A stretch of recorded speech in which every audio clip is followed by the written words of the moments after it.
Hello বন্ধুরা, আমি তো আগেই দেখিয়েছি আপনাদের চন্দ্রকোনা রোডে যে কুম্ভ মেলার প্যান্ডেলটি হয়েছিল সেটি দর্শন করে তারপর আমরা বেরিয়ে এলাম একটু আইসক্রিম খাবো বলে। তো এখানে সকলে মিলে একটু আইসক্রিম খাওয়ার পরে আমরা গেলাম কেয়াবনিতে। সেখানে একটি অসাধারণ প্যান্ডেল হয়েছিল একদম রাস্তার ধারে। তো রাস্তার ধারে গাড়িটি দাঁড় করিয়ে দিয়ে তারপরে আমরা সকলে মিলে গেলাম ওই প্যান্ডেলটি একটু দেখতে। তো দেখুন, এখানের থিম ছিল ডানা। মাটির হাঁড়ি আর বাঁশ দিয়ে প্যান্ডেলটি তৈরি করেছে। তো প্রত্যেকটি মাটির হাঁড়ির ভেতরে আলো দিয়ে দিয়েছে, এত সুন্দর দেখতে লাগছে। আর বাবুই পাখির বাসা যেমন হয় সেই ধরনের দেখুন একটি করে কি সুন্দর বাবুই পাখির বাসার মতো এই জিনিসটার মাথায় ঝুলছে। আর ভেতরে একটি আলো দিয়ে গাছ তৈরি করেছে। তো বেশ অসাধারণ লাগলো প্যান্ডেলটি দেখে।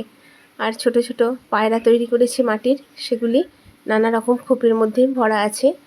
তো প্যান্ডেলটি বেশ উপভোগ করলাম। তারপরে আমরা আস্তে আস্তে এগিয়ে গেলাম প্রতিমার দিকে। তো এখানে আবার প্রতিমা তৈরি করেছে দুটি, একটি বেশ সুন্দর করে বড় করে সাজিয়ে রেখেছে, আর সামনে একটি ছোট্ট প্রতিমা করেছে, সেটি মায়ের পুজো হয়েছে, বড়টিতে কিন্তু পুজো হয়নি।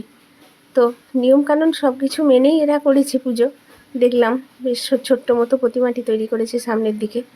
এবছর তো সব জায়গাতেই অনুষ্ঠান হচ্ছিল, কিন্তু আমরা গেছিলাম দশমীর দিন। সেদিন প্রচণ্ড বৃষ্টি হচ্ছিল বলে আর তখন অনুষ্ঠান হয়নি। ওনারা বলছিলেন অবশ্য কেউ যদি অনুষ্ঠান করতে চান, আমাদের অনুষ্ঠান তো বাতিল হয়েছে, তো দর্শকদের মধ্যে কেউ কিছু করতে চাইলে আমাদের স্টেজ ফাঁকা আছে, আপনারা এসে কিন্তু কিছু করতে পারেন। কিন্তু কে আর করবে। তো সেই জন্যই হালকা হালকা প্যান্ডেলে প্যান্ডেলে গান চলছে। তো আমরা ভালোভাবে প্যান্ডেলটি দর্শন করলাম। এবং দেখুন প্যান্ডেলটি এরা প্রথম হয়েছে প্যান্ডেল হিসেবে। এখানে থিম যেহেতু ডানা ছিল, সেজন্য দেখুন মায়েরও পেছনে দুটো ডানা লাগিয়ে দিয়েছে। তো তারপর দেখুন এখানে মাটির যে পাখিগুলোর কথা বলছিলাম আপনাদের, সেগুলি খোপে খোপে কি সুন্দর ভরা আছে।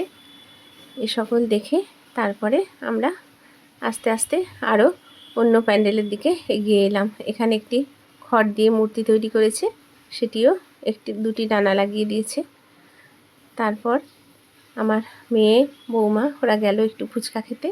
ফুচকা খেয়ে দিয়ে তারপর আস্তে আস্তে আমরা অন্য প্যান্ডেলের দিকে রওনা হলাম।